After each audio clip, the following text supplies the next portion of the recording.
আসসালামু আলাইকুম।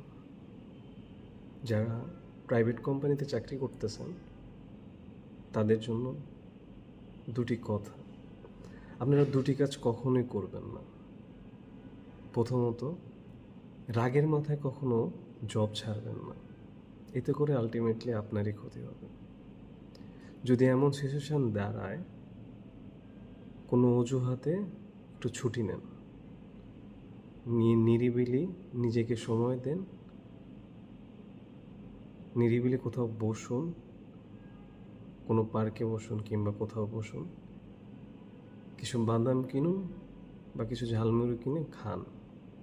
আর খেতে খেতে ভাবেন যে এই জবের টাকা দিয়েই আপনার সংসার চলতেছে এবং এই বাদাম খাও এই টাকা দিয়েই চলতেছে। আপনার বন্ধুবান্ধব যতই থাকুক, মাস শেষে আপনাকে 1 টাকাও দেবে না।